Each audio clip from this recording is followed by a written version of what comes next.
ये आकाशवाणी रायपुर है। प्रादेशिक समाचार बुलेटिन के साथ मैं निशा नैयर।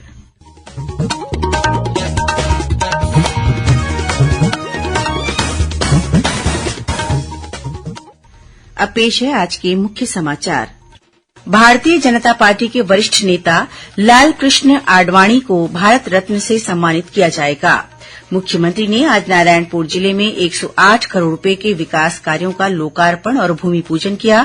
नारायणपुर आश्रम में महाविद्यालय बनाने की घोषणा की। प्रदेश में महतारी वंदन योजना आगामी 1 मार्च से लागू होगी।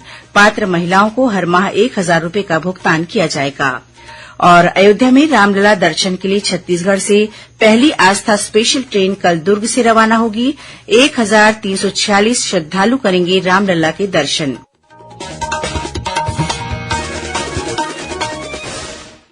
अब समाचार विस्तार से। भारतीय जनता पार्टी के वरिष्ठ नेता लालकृष्ण आडवाणी को भारत रत्न से सम्मानित किया जाएगा। प्रधानमंत्री नरेंद्र मोदी ने फोन पर श्री आडवाणी को यह सम्मान दिए जाने पर बधाई दी है। सोशल मीडिया पर एक पोस्ट में श्री मोदी ने कहा कि श्री आडवाणी मौजूदा समय के सबसे सम्मानित राजनेताओं में से एक हैं और भारत के विकास में उनका योगदान अविस्मरणीय है। वहीं मुख्यमंत्री विष्णुदेव साय ने श्री आडवाणी को भारत रत्न से सम्मानित करने की घोषणा पर प्रसन्नता व्यक्त करते हुए कहा है कि उनका सामाजिक क्षेत्रों में योगदान अतुलनीय रहा है।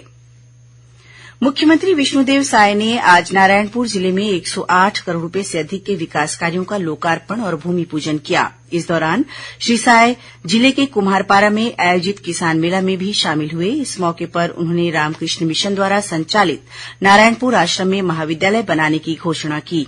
उन्होंने कहा कि इस महाविद्यालय के शुरू हो जाने से विशेष पिछड़ी जनजाति अबूझमाड़िया और आदिवासी बाहुल्य नारायणपुर जिले के युवाओं को लाभ मिलेगा। स्वास्थ्य मंत्री श्याम बिहारी जायसवाल ने कहा है कि प्रदेश में आयुष्मान भारत योजना के अंतर्गत अनुबंधित अस्पतालों की लगातार निगरानी की जाए। उन्होंने इसके लिए राज्य नोडल एजेंसी के स्तर पर रिक्त प्रशासकीय और तकनीकी पदों पर जल्द भर्ती करने के निर्देश भी दिए। श्री जायसवाल ने आज मंत्रालय में स्वास्थ्य विभाग की समीक्षा बैठक में आयुष्मान भारत प्रधानमंत्री जन आरोग्य योजना की समीक्षा की। प्रदेश में महतारी वंदन योजना आगामी 1 मार्च से लागू की जाएगी। मुख्य सचिव अमिताभ जैन ने इस संबंध में अधिकारियों की वीडियो कॉन्फ्रेंसिंग के माध्यम से बैठक लेकर समयबद्ध कार्यक्रम निर्धारित करने के निर्देश दिए हैं। मुख्य सचिव ने कहा कि ग्राम पंचायत और नगरीय निकाय स्तर पर विशेष शिविर लगाकर हितग्राहियों को आवेदन करने में सहयोग प्रदान किया जाए। उन्होंने योजना के क्रियान्वयन के लिए सभी जिलों और राज्य स्तर पर कंट्रोल रूम स्थापित करने को भी कहा है। आवेदन पत्र भरने की पूरी प्रक्रिया निःशुल्क होगी। पात्र महिला को प्रतिमाह 1,000 रुपए का भुगतान डीबीटी के माध्यम से किया जाएगा। लोकसभा चुनाव के मद्देनजर प्रदेश भाजपा ने संगठन में महत्वपूर्ण बदलाव किए हैं। प्रदेश भाजपा अध्यक्ष किरण सिंहदेव ने संगठन में 8 प्रदेश पदाधिकारियों के साथ 12 कार्य समिति सदस्यों की नियुक्ति की है। प्रदेश प्रवक्ता संजय श्रीवास्तव, रामजी भारती, जगदीश रोहरा और भरतलाल वर्मा को प्रदेश महामंत्री बनाया गया है। वहीं विकास रंजन महतो को प्रदेश मंत्री नियुक्त किया गया है। इसके अलावा राजा पांडेय को सरगुजा संभाग का प्रभारी, अनुराग सिंहदेव को बिलासपुर संभाग और रजनीश कुमार सिंह को बस्तर संभाग का प्रभारी बनाया गया है। अयोध्या में रामलला दर्शन के लिए छत्तीसगढ़ से पहली आस्था स्पेशल ट्रेन कल सुबह 11 बजे दुर्ग से रवाना होगी। इस ट्रेन में छत्तीसगढ़ से करीब 1,346 श्रद्धालुओं को पहली बार दर्शन के लिए अयोध्या ले जाया जाएगा। रायपुर रेल मंडल ने इसकी पूरी तैयारी कर ली है। वहीं दुर्ग से ही यह ट्रेन 7 और 14 फरवरी को भी रवाना होगी। नारायणपुर जिले में आज सुरक्षा बलों के साथ हुई मुठभेड़ में 2 माओवादी मारे गए हैं, जिनका शव बरामद कर लिया गया है। मिली जानकारी के अनुसार यह मुठभेड़ मोरवा थाना क्षेत्र में अबूझमाड़ के गोमागाल के जंगल में हुई है। सुरक्षा बलों ने मौके से 12 बोर की एक बंदूक भी बरामद की है। उधर बीजापुर जिले में आज एक माओवादी ने सुरक्षा बलों के समक्ष आत्मसमर्पण कर दिया। पुलिस के मुताबिक आत्मसमर्पण करने वाला यह माओवादी गंगालूर एरिया कमेटी के अंतर्गत पुसनार आरपीसी भूमकाल मिलिशिया डिप्टी कमांडर है।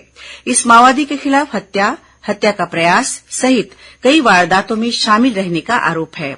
आत्मसमर्पण करने वाले इस माओवादी को राज्य सरकार की पुनर्वास नीति के तहत 25,000 रुपए की प्रोत्साहन राशि दी गई। इस बीच माओवादियों ने एक प्रेस नोट के जरिए बताया है कि बीते 30 जनवरी को सुकमा जिले के टेकलगुड़ा में हुई मुठभेड़ में 2 माओवादी मारे गए हैं। भारतीय पुलिस सेवा के अधिकारी राहुल भगत को मुख्यमंत्री विष्णुदेव साय का सचिव नियुक्त किया गया है। 2005 बैच के आईपीएस अधिकारी श्री भगत वर्तमान में दुर्ग संभाग के पुलिस महानिरीक्षक हैं। गौरतलब है कि प्रदेश में पहली बार किसी आईपीएस अधिकारी को मुख्यमंत्री का सचिव बनाया गया है। श्रोताओं, प्रादेशिक समाचार एकांश के समसामयिक विषयों पर आधारित कार्यक्रम बातों बातों में के तहत इस बार केंद्रीय वित्त मंत्री द्वारा 1 फरवरी को पेश अंतरिम बजट पर जाने माने अर्थशास्त्री प्रोफेसर आरके ब्रह्मे से ली गई भेंटवार्ता का प्रसारण किया जाएगा।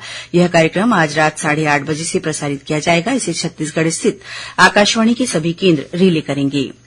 राज्य शासन ने जिला योजना समिति की अध्यक्षता करने और जन समस्याओं का निराकरण करने के लिए मंत्रिपरिषद के सदस्यों को जिले का प्रभार सौंपा है। उप मुख्यमंत्री अरुण साव को बिलासपुर, कोरबा और बेमेतरा तथा उप मुख्यमंत्री विजय शर्मा को दुर्ग, बालोद, राजनांदगांव और मोहला मानपुर, अंबागढ़ चौकी जिलों का प्रभार सौंपा गया है। वहीं बृजमोहन अग्रवाल को बस्तर, कांकेर, कोंडागांव और नारायणपुर, रामविचार नेताम को रायगढ़, कोरिया, मनेन्द्रगढ़, चिरमिरी, भरतपुर, दयालदास बघेल को महासमुंद, गरियाबंद और सूरजपुर जिले का प्रभार दिया गया है। इसी तरह केदार कश्यप को रायपुर, सुकमा, बीजापुर और दंतेवाड़ा, लखनलाल देवांगन को मुंगेली, कबीरधाम और खैरगढ़, छुईखदान, गंडई, श्याम बिहारी जायसवाल को बलौदाबाजार, भाटापारा और गौरेला, पेंड्रा, मरवाही, ओपी चौधरी को सरगुजा, जांजगीर चांपा और जशपुर, लक्ष्मी राजवाड़े को बलरामपुर, रामानुजगंज और सक्ती, टंकराम वर्मा को धमतरी और सारंगढ़, बिलाईगढ़ जिले का प्रभार सौंपा गया है। कांग्रेस की भारत जोड़ो न्याय यात्रा और लोकसभा चुनाव को लेकर प्रदेश प्रभारी सचिन पायलट ने आज सक्ती जिले का दौरा किया। इस दौरान उन्होंने कांग्रेस के वरिष्ठ पदाधिकारियों की बैठक ली। बैठक में पूर्व मुख्यमंत्री भूपेश बघेल, नेता प्रतिपक्ष डॉक्टर चरणदास महंत, प्रदेश कांग्रेस अध्यक्ष दीपक बैज सहित कई विधायक और कार्यकर्ता मौजूद थे। वहीं प्रदेश प्रभारी सचिन पायलट ने कोरबा अंबिकापुर मार्ग पर भारत जोड़ो न्याय यात्रा के स्वागत स्थल का निरीक्षण किया। दक्षिण पूर्व रेलवे के चक्रधरपुर मंडल के अंतर्गत राउरकेला झारसुगुड़ा सेक्शन के बीच तीसरी लाइन का कार्य किया जाएगा। इसके कारण 7 फरवरी को 6 घंटे का पावर ब्लॉक लिया जाएगा। इसके मद्देनजर 7 फरवरी को टाटानगर इतवारी एक्सप्रेस रद्द रहेगी। वहीं Mumbai Howrah Duronto express, Kurla Kamakhya express, Rajendra Nagar Durg south Bihar express, योग नगरी ऋषिकेश पुरी उत्कल एक्सप्रेस ट्रेन कुछ घंटे देर से रवाना होगी। 37वीं अखिल भारतीय डाक बैडमिंटन प्रतियोगिता 5 फरवरी से रायपुर में आयोजित की जाएगी। मुख्य post master general Veena R Srinivas ने आज पत्रकारों से चर्चा करते हुए बताया कि 9 फरवरी तक चलने वाली इस स्पर्धा में छत्तीसगढ़ सहित 21 राज्यों के खिलाड़ी भाग लेंगे। प्रतियोगिता में 104 पुरूष और 52 महिला और 15 वेटरन खिलाड़ी शामिल होंगे। प्रतियोगिता का उद्घाटन पद्मश्री जागेश्वर यादव करेंगे। वहीं भारतीय लेखा परीक्षा और लेखा विभाग द्वारा पश्चिम क्षेत्रीय हॉकी प्रतियोगिता 5 और 6 फरवरी को रायपुर स्थित सरदार वल्लभ भाई पटेल अंतर्राष्ट्रीय हॉकी स्टेडियम में आयोजित की जाएगी। इस स्पर्धा में विभाग की 5 टीमें रायपुर, ग्वालियर, नागपुर, राजकोट और जयपुर भाग लेंगी। श्रोताओं, कल रविवार को हल्बी और गोंडी बोली में समाचार बुलेटिन प्रसारित किए जाएंगे। ये दोनों बुलेटिन आकाशवाणी केंद्र जगदलपुर से प्रसारित किए जाएंगे। इन्हें बस्तर संभाग में सुना जा सकेगा। हल्बी में समाचार बुलेटिन सुबह 7:30 बजे से और गोंडी में समाचार बुलेटिन शाम 6:30 बजे से प्रसारित किया जाएगा। प्रादेशिक समाचार एकांश आकाशवाणी रायपुर द्वारा प्रस्तुत कार्यक्रम जिले की चिट्ठी का प्रसारण कल शाम 6:05 से 6:10 तक किया जाएगा। इस कार्यक्रम को छत्तीसगढ़ स्थित आकाशवाणी के सभी केंद्र रिले करेंगे। इस बार के अंक में महासमुंद जिले की गतिविधियों के बारे में जानकारी दी जाएगी। आकाशवाणी का समाचार सेवा प्रभाग रायपुर सहित अपनी विभिन्न क्षेत्रीय समाचार इकाइयों में पूर्णकालिक अनुबंध के आधार पर संपादकीय, कार्यकारी और समाचार वाचक सह अनुवादक के रूप में नियुक्त होने के लिए अनुभवी उम्मीदवारों से आवेदन आमंत्रित करता है। विवरण newsonair.gov.in वैकेंसीज पर उपलब्ध है। आवेदन जमा करने की अंतिम तिथि 8 फरवरी है। अनुबंध की अवधि 2 वर्ष होगी। आवेदक की आयु आवेदन जमा करने की अंतिम तिथि तक 58 वर्ष से अधिक नहीं होनी चाहिए। आवेदक के पास पत्रकारिता में स्नातकोत्तर उपाधि अथवा स्नातकोत्तर डिप्लोमा के साथ ही किसी समाचार संगठन में 3 वर्ष कार्य करने का अनुभव होना अनिवार्य है। अब पेश है मौसम का हाल। प्रदेश में बंगाल की खाड़ी से नमी युक्त हवाओं के आने की संभावना बन रही है। इसके कारण 5, 6 और 7 फरवरी के बीच मौसम में बदलाव हो सकता है। मौसम विभाग के अनुसार प्रदेश के मध्य और उत्तर भाग के कुछ स्थानों पर वर्षा होने के आसार हैं। और अब कुछ खबरें संक्षिप्त में। भाजपा विधायक दल की बैठक कल दोपहर 3:30 बजे प्रदेश भाजपा कार्यालय कुशाभाऊ ठाकरे परिसर में होगी। बलौदाबाजार कलेक्टर ने धान के बदले निर्धारित समय सीमा में चावल जमा नहीं करने के मामले में कुसमी स्थित एक राइस मिल द्वारा बैंक गारंटी के रूप में जमा किए गए लगभग 3 करोड़ रुपए की राशि राजसात कर ली है। और खनिज और राजस्व विभाग की संयुक्त टीम ने बिलासपुर जिले के मस्तूरी स्थित 4 खदानों को सील कर दिया है। अंत में मुख्य समाचार एक बार फिर।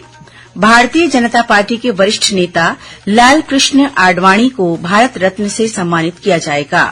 मुख्यमंत्री ने आज नारायणपुर जिले में 108 करोड़ रुपए के विकास कार्यों का लोकार्पण और भूमि पूजन किया। नारायणपुर आश्रम में महाविद्यालय बनाने की घोषणा की। प्रदेश में महतारी वंदन योजना आगामी 1 मार्च से लागू होगी। पात्र महिलाओं को हर माह 1,000 रुपए का भुगतान किया जाएगा। और अयोध्या में रामलला दर्शन के लिए छत्तीसगढ़ से पहली आस्था स्पेशल ट्रेन कल दुर्ग से रवाना होगी।